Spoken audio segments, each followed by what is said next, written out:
বৎসর আমাদের রাজ্যের সভাপতি সিআইটুর আমাদের দেশের নেতা তার কথা, কিন্তু প্রশ্ন তো অন্য জায়গায়। इतना लूट हो क्यों रहा है?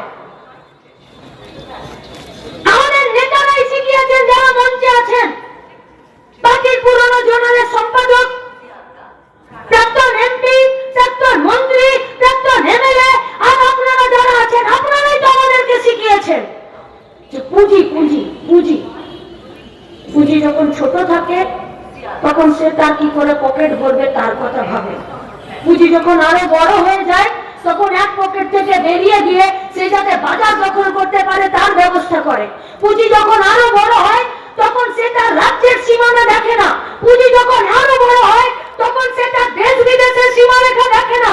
পুঁজি যখন আরো ফুলে ফেপে ওঠে তখন সে দেশ কেন, সে তখন দেশের দেশের সরকারগুলোকে নিজের আঙ্গুলের সুতো বেঁধে পুতুলের মতন নাচ নাচায়। পুঁজি যখন আরো বড় হয় তখন সরকারকে সে তার চৌকিদার হিসাবে রাখে যে আমার লুটকে তুমি এখানে পাহারা দেবে। हम लोग पूछना चाहते हैं कि पश्चिम बंगाल का मुख्यमंत्री ममता बनर्जी किसका हाथों पर नाच रही है, और कार সম্পত্তি আর কার লুটের সম্পদকে তিনি আজকে সুরক্ষা দিচ্ছেন। কই আমাদের টোটো চালক ভাইদের তাদের রেজিস্ট্রেশন ফি, তাদের লাইসেন্স, তাদের একটা টোটোকে রাস্তায় নামানোর জন্য কই তৃণমূলের কোন নেতাকে তো রাস্তায় দেখি না, कोई राज्य मुख्यमंत्री के तो देखी ना। सीधा सा तो सवाल है कि একটা টোটোকে রেজিস্ট্রেশন করতে গেলে আপনি রেট চার্জ দিন না কত টাকা লাগে। কোন জেলাতে আপনি 18 নিচ্ছেন, কোন জেলাতে 25, কোন জেলাতে 35,000 নিচ্ছেন। কেন নিচ্ছেন? इस पश्चिम बंगाल में एक के बाद एक का कारखाना का गेट में ताला पड़ा है। पश्चिम बंगाल में तृणमूल कांग्रेस যতদিন পরিচালনা করেছে এই পশ্চিমবঙ্গে ছোট মাঝারি কারখানা গেটে তালা পড়ে গেছে। 22,000 কারখানার গেটে তালা পড়ে গেছে। জিএসটি হয়েছে, ডিমনিটাইজেশন হয়েছে, ছোট রং গ্রিল থেকে শুরু করে ইট ভাটার কারখানাতে তালা পড়ে গেছে। গোটা পশ্চিমবঙ্গে সরকারি জমিতে রাষ্ট্রায়ত্ত কারখানাগুলোকে চালানোর যে দায়িত্ব পশ্চিমবঙ্গের রাজ্য সরকারের ছিল, সেখানে তো তারা হেগে মুতে ছেড়ে দিয়েছে, একটা কারখানা চালাতে পারেনি। দিল্লি থেকে নোটিশ পাঠিয়েছে যে কারখানা বন্ধ করে দিতে হবে, আর यहाँ से एमपी लोग जाते हैं পার্লামেন্ট, আর আমাদের এখানকার কারখানাগুলোকে বন্ধ করে দেবার নোটিশগুলোকে কুরিয়ার সার্ভিসের মতো নিয়ে আসে। আর যখন ওখানে বিল পেশ হয়, সেই বিলের উপরে যখন সেখানে আর্গুমেন্ট হয়, বিলগুলো যখন আইনে পরিণত হয়, তখন এই পশ্চিমবঙ্গের তৃণমূল কংগ্রেসের এমপিরা তারা কি করে বলে আমরা তখন পার্লামেন্টের বাথরুমে পেচ্ছাপ করি, হিসি করতে যাই। একটার পর একটা পার্লামেন্টে জনবিরোধী নীতি বিল आईने परिणत হয়েছে। चाहे वो किसान का कानून हो, चाहे वो श्रम कोड बिल हो। अरे क्या है इस श्रम कोड बिल में? 8 घंटा एक मजदूर काम करते थे, आज के वही मजदूर के 8 घंटा परिवर्ते 12-16 घंटा काज करते হবে। अरे पार्लियामेंट में जितना दिन लाल झंडे का सिपाही एमपी बनकर गया था, किसी माई का लाल का हिम्मत नहीं था कोनो मजदूर के 8 घंटा परिवर्ते 12 घंटा काज कराবে। আর তোমরা পশ্চিমবঙ্গ থেকে তৃণমূল কংগ্রেসের এমপিদেরকে পাঠালে, যখন এই শ্রমকোড বিলটা যখন আইনে পরিণত হচ্ছিল, তখন এরা বলল যে পশ্চিমবঙ্গে দিদিমণি অনেক পায়খানা পেচ্ছাপ করার জায়গা উদ্বোধন করেছে, আমরা এখানে সেটিং এ চলি বলে যখন বিল পাস হয়, আইনে পরিণত হয়, তখন আমরা বাথরুমে চলে যাই। পশ্চিমবঙ্গের বাথরুমের অভাব আছে গো। এত খরচ করে তোমরা দিল্লিতে ওই জন্য যাও, তোমাদেরকে কেন পাঠানো হয়? তোমাদেরকে পাঠানো হয় এই পশ্চিমবঙ্গের কলকারখানাগুলো যখন বন্ধ হয়ে গেছে, এই পশ্চিমবঙ্গের স্কুলে কলেজে চাকরিতে যখন দুর্নীতি আছে, তখন আমাদের রাজ্যের ছেলেপুলেগুলো যখন বাইরের রাজ্যে পরিযায়ী শ্রমিক হিসাবে কাজ করতে যাচ্ছে, তারা যাতে মার খেয়ে মরে না আসে, তারা যাতে বাংলা বলার জন্য আক্রান্ত না হয়, তাদের আধার কার্ড দেখে দেখে স্টেশনে ঠান্ডায় কম্বল মুড়ি দিয়ে যখন প্ল্যাটফর্মে পড়ে থাকে, তখন অন্য রাজ্যের কিছু মাথা খারাপ ধর্ম বিদ্বেষী, জাতি বিদ্বেষী, ভাষা বিদ্বেষী আরএসএসের গোয়াল ঘরের দ্বারা যারা শিক্ষিত হয়, তারা যাতে তাদেরকে লাঠি না মারে। আমাদের বাড়ির আমাদের রাজ্যের ছেলে মেয়েগুলো যখন সেখানে 10,000, 20,000, 15,000 করে টাকা ইনকাম করে, আর ওখানে 5,000 देखिए আর এই রাজ্যের মাটিতে 10-12 হাজার টাকা পাঠিয়ে দেয় उसी पैसे से हम लोगों का बाजार चलता है। পরিযায়ী শ্রমিক যে টাকা রোজগার করে সে তার বাড়িতে মায়ের হাতে বউয়ের হাতে বাপের হাতে যে টাকা পাঠায় ওরা মাটি খুঁড়ে টাকাটা পুঁতে রাখে না, ওরা ওই টাকাটা দিয়েই বাজারে চাল ডাল তেল আটা কিনতে যায়, ওরা সেই টাকাটা দিয়েই ওষুধ কিনতে যায়, ওরা সেই টাকাটা দিয়েই নিজের মোবাইলে রিচার্জ করে, ওরা সেই টাকাটা দিয়েই পশ্চিমবঙ্গের বাড়িতে বসে নিজেদের প্রত্যেক দিনের জীবনে প্রয়োজনীয় জিনিসগুলো কেনার জন্য সেই টাকাটাই বাজারে খরচ করে। मतलब परिजाई मजदूर का प्रवासी मजदूर का पैसा से ही पश्चिम बंगाल के बाजार में आज जान है। কিন্তু পরিযায়ী শ্রমিকদের প্রতি রাজ্য সরকারের কোনো দায়বদ্ধতা নেই। আছে শিল্প পশ্চিমবঙ্গে, ছোট কলকারখানা আছে। 94 সাল থেকে ধারাবাহিক লড়াই পশ্চিমবঙ্গের মাটিতে। কমরেড জ্যোতি বসু পশ্চিমবঙ্গের মুখ্যমন্ত্রী, তাদের নেতৃত্বে শ্রমিকদের নেতৃত্বে পশ্চিমবঙ্গে শিল্প করতে হবে। ধান চাল আলু মাছ এসব উৎপাদনে আমরা 1 নম্বরে হয়েছি। তৃণমূল মুখ বাঁকিয়ে বলছে তোমরা ধান চাল মাছ তেল উৎপাদনে 1 নম্বর হলে তো কি আছে, আমি তো চুরিতে 1 নম্বরে হয়েছি। তোমার চাল আর আমি চাল চুরিতে 1 নম্বর। ফার্স্ট প্রাইজ পেয়েছে জ্যোতিপ্রিয় মল্লিক, 15তে চলে যাবে, পেয়ে যাবেন বাড়ি, পেয়ে যাবেন বাড়ি। মানুষের পকেটে টাকা এসেছে। গোটা পশ্চিমবঙ্গের বাজারে 7,000 কোটি টাকার মানুষের কেনার ক্ষমতা তৈরি হয়েছে। তবে গিয়ে পশ্চিমবঙ্গে যে সমস্ত কারখানাগুলো ছিল তার জাতীয়করণ করার জন্য দিল্লির সঙ্গে লড়েছে। আজ পশ্চিমবঙ্গে তৃণমূল কংগ্রেসের সরকারটা বলুন, পশ্চিমবঙ্গের শিল্পনীতির জন্য, পশ্চিমবঙ্গের কর্মনীতির জন্য, পশ্চিমবঙ্গের যুব নীতির জন্য, পশ্চিমবঙ্গের শ্রমিকদের নীতির জন্য কোন একটা ব্লু প্রিন্ট আছে যে ব্লু প্রিন্টটা আমরা দেখবো? আচ্ছা, পশ্চিমবঙ্গের তৃণমূল কংগ্রেসকে ছেড়ে দিন, পশ্চিমবঙ্গের তৃণমূল কংগ্রেসের কর্মীদের কাছে আমরা প্রশ্ন করছি, চাকদাতে আমাদের পিঠে অনেক তোমাদের মারের দাগ আছে, চাকদাতে তোমাদের মানে আমাদের অনেক বাড়ি ভেঙেছে, চাকদাতে তোমাদের দেওয়া কেস এখনো আমরা কোর্টে লড়ছি, চাকদাতে তোমরা পুলিশকে পকেটে ভরে নিয়ে আমাদের নামে অনেক মিথ্যে মামলা দিয়েছে, আমাদেরকে এলাকা ছাড়া করেছে। দাগগুলো শুকিয়ে গেছে কিন্তু দাগগুলো চলে যায়নি, সুদে আসলে ফেরত দেবার জন্য লাল ঝান্ডা তৈরি হচ্ছে। কিন্তু সেদিন তোমাদের কি হবে? কি হবে তোমাদের? কেন লুট করলে? আর লুট করেছো, পেশ করেছো। হিন্দি ফিল্ম का डायलॉग था, मेरे जी को भाया मैंने कुत्ता काट के खाया। তৃণমূলের কর্মীদের ইচ্ছে হয়েছিল পিটিয়েছে, নেতারা বলেছিল পিটিয়েছে। কিন্তু ভাই তোমাদের কাছে আমাদের প্রশ্ন, তোমাদের সরকারটা তোমাদের দিদি চালাচ্ছে তো?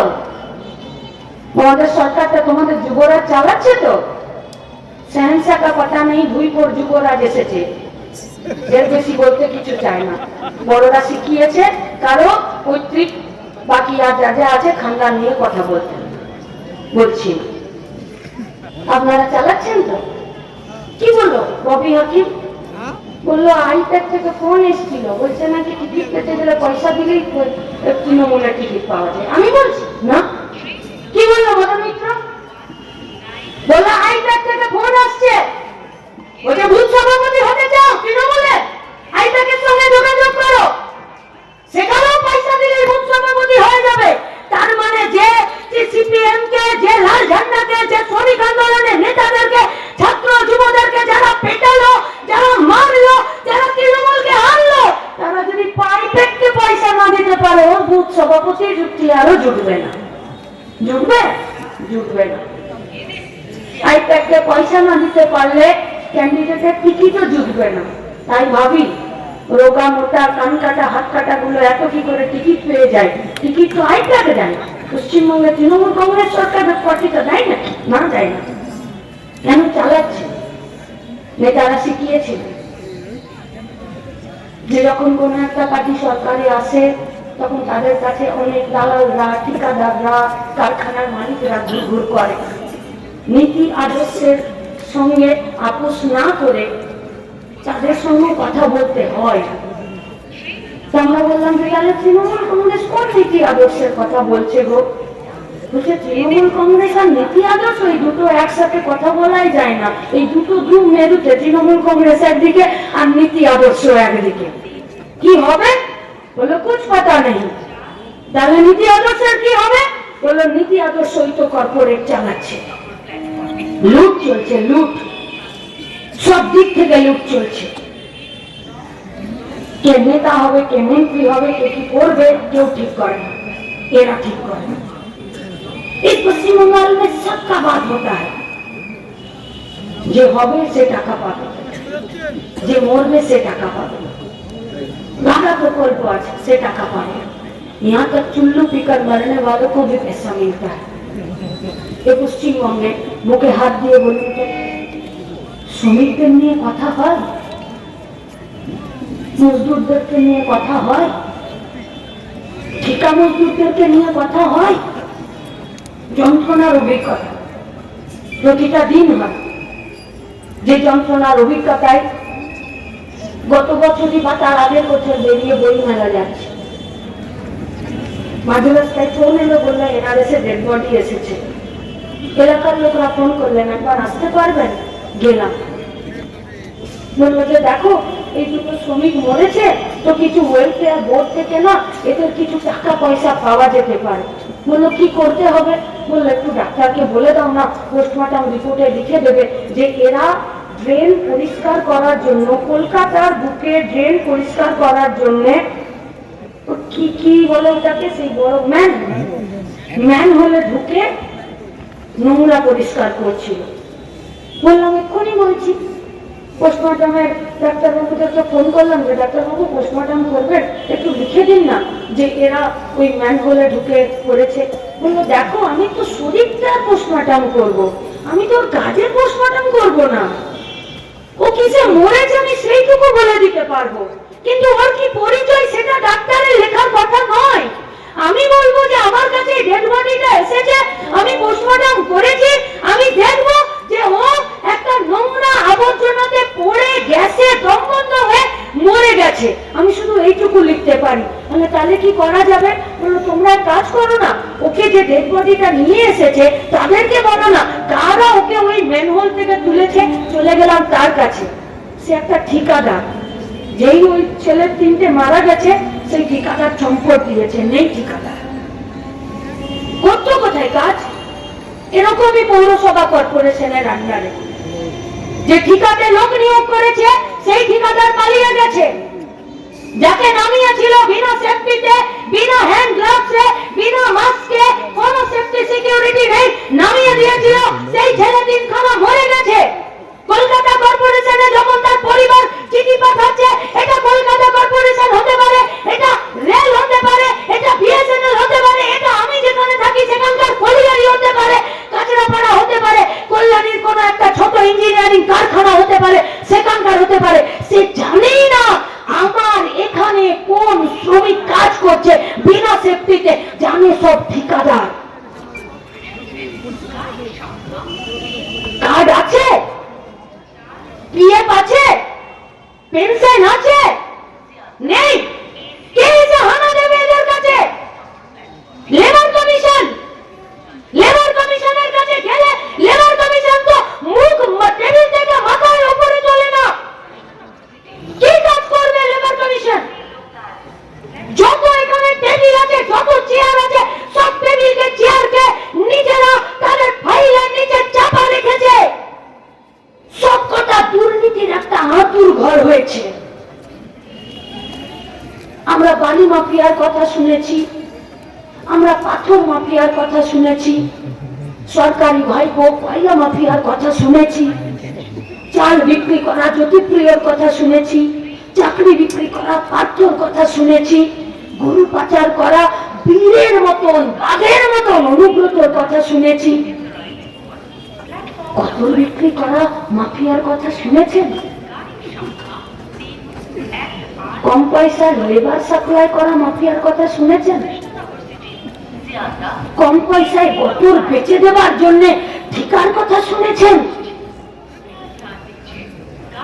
কম পয়সায় গতর বেচে দেওয়ার, যার আজকের ঠিকানা নেই, যার কালকের ঠিকানা নেই, যার পিএফ নেই, যার পেনশন নেই, যার ভবিষ্যৎ নেই, যে মরে গেলে তার পরিবারের কি হবে, তার গতর বেচে দেওয়ার জন্য পশ্চিমবঙ্গে মাফিয়া রাজ তৈরি হয়েছে।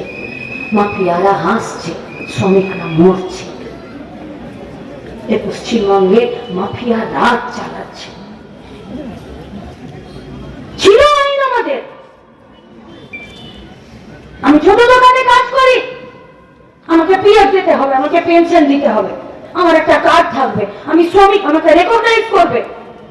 আমি হোটেলে কাজ করি, আমি রেস্তোরাঁয় কাজ করি, আমার একটি সুরক্ষা থাকবে। আমি ঠিকাতে কাজ করি, আমার তার একটি কাজ থাকবে। सरकारी जाएगा बंद हो जाते दिन दिन। क्यों? क्योंकि दिल्ली में जो सरकार बैठे हैं उसका नाम बीजेपी है और वो नागपुर से परिचालित होते हैं। उसका बस एक ही नारा है, एक देश, एक धर्म, एक नीति, एक कानून, एक वोट, एक भाषा। उसके अलावा उसके पास और कोई बात नहीं है। उसका जो भी प्रधानमंत्री आते हैं वो गर्व से बोलते हैं कि रेल को बेचना मेरा पवित्र कर्म है, बीएसएनएल के बिक्री করে দেওয়া আমার পবিত্র ধর্ম, দেশের সরকারি স্কুলকে চূড়া দুয়ারে পাঠিয়ে দেওয়া আমার দেশভক্তি, দেশের কলিয়ারিকে, দেশের খাদানকে, দেশের পেট্রোলিয়ামকে জলাঞ্জলি দিয়ে দেওয়া এটা আমার দেশের প্রতি কর্তব্য। इसलिए देशीय संस्था चालानो আমার কাজ নয়। मोदी बोलते हैं, अटल बिहारी अगर ये बात बोले हैं तो हम 2 कदम आगे जाकर बोलेंगे। मोदी बोलते हैं कि सरकारी संस्था जन्म लिया ही है मरने के लिए, कोई बचपन में गया तो कोई जवानी में जाएगा। এখানে যে বিজেপির একজন এমএলএ আছেন, উনি সাঁতার দিতে পছন্দ করেন। যতদিন অন্যদিকে ছিলেন ততদিন মাটিতে পা দিয়েছেন, আর যবে থেকে বিজেপিতে গেছেন তবে থেকে সাঁতার দিচ্ছেন। ঠিক না? সাঁতার দিচ্ছেন না? গোটা গঙ্গা রোডটা যখন ডুবেছিল, মানে ওর কাজ ছিল মুকুল রায়কে আর কৃষ্ণ কল্যাণীকে দিয়ে মমতাকে টাইট দেওয়া। ও বলছে আমি তো টাইট দিতে পারবো না, আমি কোনো সাঁতারই করিনি। আমরা কাউকে ব্যক্তিগত আক্রমণ করছি না। দেখুন, একই মানুষ নীতি পাল্টে গেলে, রাজনীতি পাল্টে গেলে, পলিটিক্যাল পার্টি পাল্টে গেলে, বসার পার্টি অফিস পাল্টে গেলে, যে লোকগুলোকে পার্টির চাপে গরিব মানুষের কাজ করতে হয় সেই লোকটাই আজকে পার্টির চাপে মনগা রোডে সাঁতার দিচ্ছে। এইটাই নীতি, এইটাই আদর্শ, এইটাই রাজনৈতিক দলের কাজ, এইটাই এইটাই। আর সেই জায়গাতে যখন ঠিকাতে শ্রমিক নিযুক্ত হচ্ছে তখন তাদের কতর, তাদের ভবিষ্যৎকে সুরক্ষা দেওয়ার জন্য আমাদের যা কাজ ছিল, আমাদের যা আইন ছিল, যা স্বাধীনতার আগের থেকে তৈরি হয়েছিল যে আইনগুলো, সেই আইনগুলোকে তুলে দিল দেশের সরকার। নাম দিয়েছে শ্রম কোড বিল, এখন আইনে পরিণত হয়েছে। আপনি পাবেন না পিএফ পেনশনের কারণ সরকার দায়িত্বই নেবেন না শ্রমিকের। আপনি পারবেন না ইউনিয়ন করতে। আমরা জানি যে আমি যখন একা থাকি তখন সেটা লাঠি হয়, আমি যখন 10 জন একসঙ্গে থাকি তখন অন্যজনের কাছে সেটা বোঝা হয়। তাই তো ইউনিয়নের কনসেপ্ট, তাই তো সমাজ, তাই তো পরিবার, তাই তো আমরা একসাথে থাকি।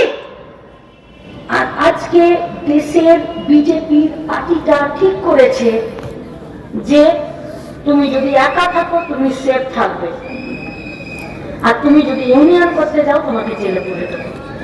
ইউনিয়ন করা বেআইনি ঘোষণা করছে শ্রম কোড মিলে। বলবেন আমাদের রাজ্যের নেতা কমরেড অনাদি শাহ, চলতে পারে না। इस देश का नाम है भारतवर्ष। বিজেপির বিরুদ্ধে ধর্মঘট ডাকলে দিদিমণির গায়ে চুলকানি হয়, বিছুটি পাতা লেগে যায়, আলকুচি লেগে যায়। আমরা দিনে দিনে বছরে যা ধর্মঘট হয় শ্রমিক আন্দোলনের পক্ষ থেকে, সেই ধর্মঘটে আমরা এ রাজ্যে তৃণমূল कांग्रेस जो मुखोटा है वो मुखोटा हम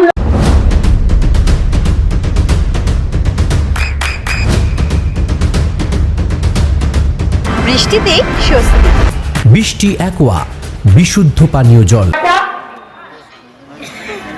যারা সকাল 7টার সময় এখানকার ভোট লুট করেছিলেন তাদেরকে জিজ্ঞেস করছি, তৃণমূলের কর্মীদেরকে, কে আপনাদের তৃণমূল কংগ্রেস চালাচ্ছে সরকারটাকে? বুঝে হাত দিয়ে বলুন তো, তৃণমূল কংগ্রেস পার্টিটা এই রাজ্যের সরকারটাকে চালাচ্ছে? না, চালাচ্ছে না। এই সরকারটাকে আইপ্যাক চালাচ্ছে, একটা মুনাফাখোর কোম্পানি, যার শুধুমাত্র একটাই দরকার, একটাই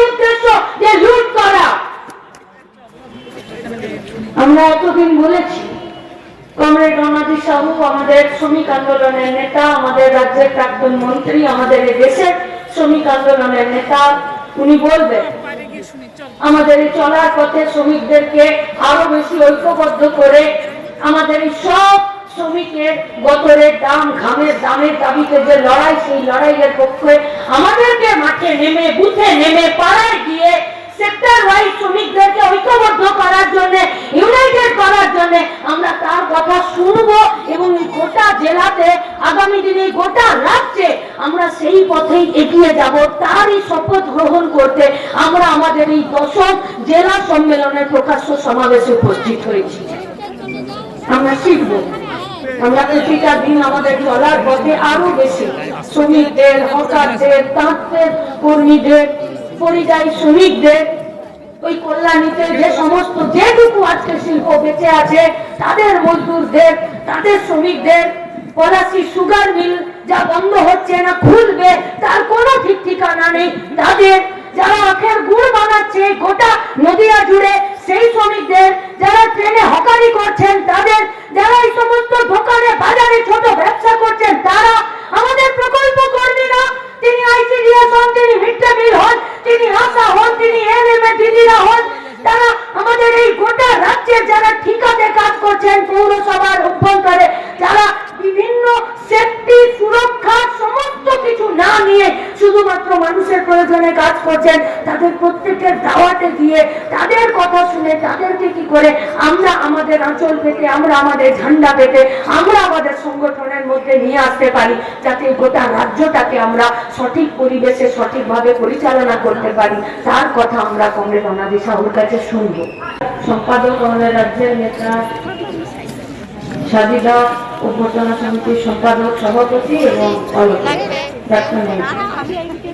আর এখানে কল্যাণী থেকে শুরু করে করিমপুর পর্যন্ত এই গোটা জেলার শ্রমিক আন্দোলনকে, মেহনতি মানুষের আন্দোলনকে, মজুরদের আন্দোলনকে আরো সহজ কথায় বললে, যারা বছরের যথাযথ দামের জন্য লড়াই করছেন তাদের আন্দোলনের যে নেতৃত্বরা আছেন, যে সহযোদ্ধারা আছেন, তারা যারা উপস্থিত হয়েছেন, আপনাদের সবাইকে আমার সম্মান, আমার প্রণাম, লাল সালাম। আমি একটু আগে শুনলাম যে এই পৌরসভাটাতে নাকি আগের মাসে প্রশাসক বসিয়ে দিয়েছে, সত্যি? তারপরে শুনলাম যে নাকি বলছে যে এত অযোগ্য 21টা ওয়ার্ডের কাউন্সিলর, যে তারা নাকি পৌরসভাটা চালাতে পারলো না বলে নাকি উপর থেকে এসে প্রশাসক বসিয়ে দিয়েছে। এটাই বলো পৌরসভার কাজ কি? বলো মশা মারা, কোন ওইটুকু পারলো না? বলছেন না। বলো আর কি কাজ আছে? বললো জমা জল ঢেলে বের করে দেওয়া, বলছে ওইটুকুই। বলছেন না, তাও পারলো না। তখন আপনাদেরই আমাদেরই এখানকার শ্রমিক নেতা, আমাদের প্রাক্তন ছাত্র নেতা, সে বললো যে কি করে পারবে বলো? সকাল 7টায় যদি বুথ লুট হয়ে যায় আর কাউন্সিলররা যদি বুথের কাউন্সিলর হয় তো তারা কখনো মানুষের উন্নয়নের কাজ করতে পারে না। লুটের সরকার চলছে, चाहे वो इस पश्चिम बंगाल में हो या पूरा देश भर में हो, लुटेर सरकार लुटे। अरे लुटेर सरकार যদি না চলতো তাহলে কি মমতা ব্যানার্জি কোমরে আঁচল বেঁধে নিয়ে প্রতিদিনকে বাঁচাতে চলে যেত? বেরিয়ে এলো বলছে সবুজ ফাইল নিয়ে বেরিয়ে এলাম, বেরিয়ে তো এলেন, মাইকটা কি বেঁধেছিল গো? আমাদের তো এখানে মাইক বাঁধার জন্য ডেকোরেটরকে বলতে হয়েছে। আর এই শুনে পার্থ আর ওই একটা মুখপত্র আছে, ওর নাম আমি নিই না, ওরা দুজনে কান্নাকাটি করছে। আমাদের বেহালার কমরেডরা, কলকাতার কমরেডরা ওদের কাছে গেছেনি, বলছে কাঁদছো কেন? বলছে দেখো এত লুট করলাম, এত চুরি করলাম, এত টাকা পাঠালাম, কিন্তু আমাকে যখন ইডি ধরলো, দিদি কিন্তু আমার ফোন ধরলো না, আর ওর বাড়িতে শুধু ইডি গেছে, দিদি চলে গেল কোমরে আঁচল বেঁধে। নদিয়ার সবথেকে বড় English medium school JRS public school প্রায় ৩৫ বিঘা জমির ওপর গড়ে উঠেছে বিশাল ক্যাম্পাস। নার্সারি থেকে শুরু করে উচ্চ মাধ্যমিক, ITI college, law college, BEd college, ভর্তি চলছে জেআরএস পাবলিক। ব্যালকনি বা সিঁড়ির রেলিং, মডিউলার কিচেন বা ড্রয়িং রুম, এক কথায় আপনার স্বপ্নের বাড়িকে করে তুলুন আরো সুন্দর। Chakdah ply centre, gorgeous look বা কোয়ালিটি সবে 3 number 1 Chakdah ply centre. Chakdah ply centre, KBM, Chakdah, Nadia. করবেন কেন করবেন বুঝতে পারছেন না তো? সঠিক গাইডলাইন পেতে আজই আসুন নদিয়ার চাকদাতে নিবেদিতা প্রাইভেট লিমিটেডে। Nivedita private limited, marketing and distribution service. Chakdah aluminium centre, ply, কাঁচ, laminates, kitchen fittings, door lock, window ও অ্যালুমিনিয়ামের খুচরো ও পাইকারি বিক্রেতা। Chakdah aluminium centre, Purbalalpur 50 number রেলগেটের পাশে, চাকদা, নদিয়া। হোমওয়ার্কটা করেছো? হ্যাঁ স্যার। এ বাবা, ভুল করেছো কেন? চোখে কেমন ঝাপসা দেখছি, লিখতে আর পড়তে খুব সমস্যা হচ্ছে। চাকদার মডার্ন অপটিক্স থেকে ভালো চোখের ডাক্তার দেখিয়ে নাও। প্রতিদিন প্রকৃত চোখের ডাক্তার ও দৃষ্টি বিশেষজ্ঞ মডার্ন অপটিক্স চাকদহে। Samsung, Jio, Realme,